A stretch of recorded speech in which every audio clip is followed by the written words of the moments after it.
नमस्कार, जोहार, जय सिया राम। आप लोगों को सारी चीज़ें पता हैं कि पिछले 4-5 महीनों में मेरे साथ क्या हुआ है। उस चीज़ को लेकर मैंने एक्चुअली कभी सोचा नहीं था कि मुझे राजनीति का सफ़र भी तय करना पड़ेगा।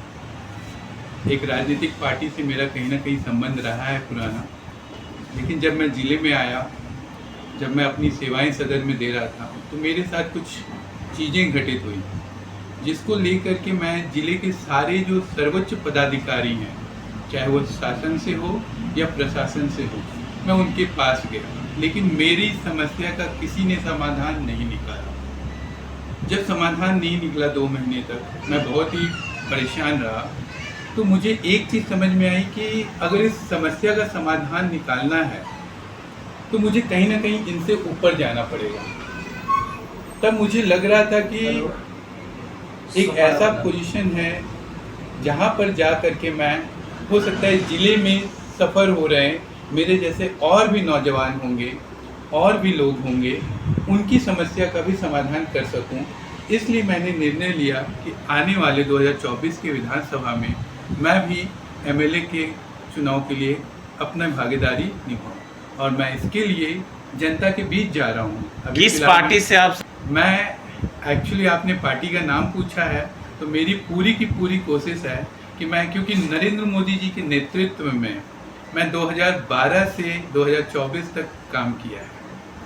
12 और 13 मैंने उनका सोशल मीडिया संभाला। 2014 में इलेक्शन में दिल्ली में मैं मीनाक्षी लेखी जी, डॉक्टर हर्षवर्धन और रमेश बिदूड़ी जी के एमपी के जो चुनाव हो रहे थे, उसमें मैं उनका भागीदार रहा हूँ। बीजेपी कार्यालय मैंने वहाँ पे काम दिया है, अपनी सेवाएं दी हैं। फिर 2019 में भी मैंने उन्हीं के साथ काम किया था।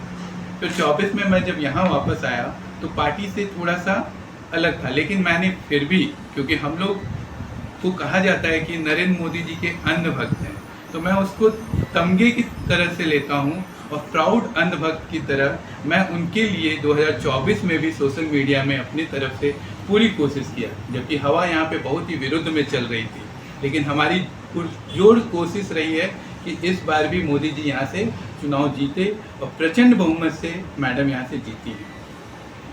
क्या लग रहा है? क्योंकि मैं 5 महीने में बहुत परेशान रहा हूँ, और ये सिर्फ मेरी परेशानी नहीं है। जब इस परेशानी को लेकर के मैं लोगों से मिलने गया, मैं बीच में सतगावा गया था, जहाँ पे आपको पता है कि एक बच्चे की सांप काटने से मृत्यु हो गई थी।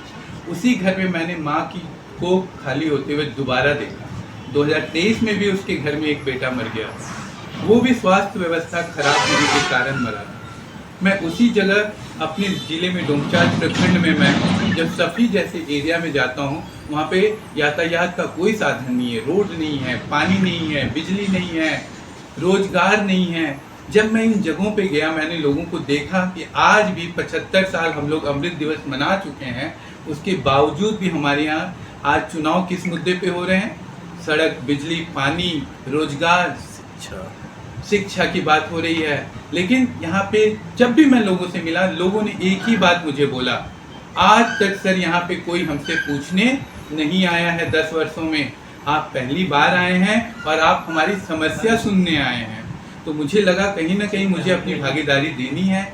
जनता अगर तय करती है कि मुझे भारतीय जनता पार्टी से टिकट मिले, तो मैं उसका बिल्कुल समर्थन करूंगा, और मैं चाहूँगा कि इस बार मोदी जी चेहरे चेंज करे। परिवर्तन बहुत ज़रूरी है, क्योंकि जो इस बार का एमपी इलेक्शन का रिजल्ट आप लोगों ने देखा है, उसमें कहीं ना कहीं हमारा आंकड़ा 444 होना चाहिए था, लेकिन हमारे अंदर की कमियों के कारण कहीं ना कहीं हम पीछे रह गए हैं। तो मेरी उम्मीद पूरी है कि नरेंद्र मोदी जी मेरी बात जरूर सुनेंगे और मुझे एक मौका देंगे अपने ज़िले को सुधारने के लिए।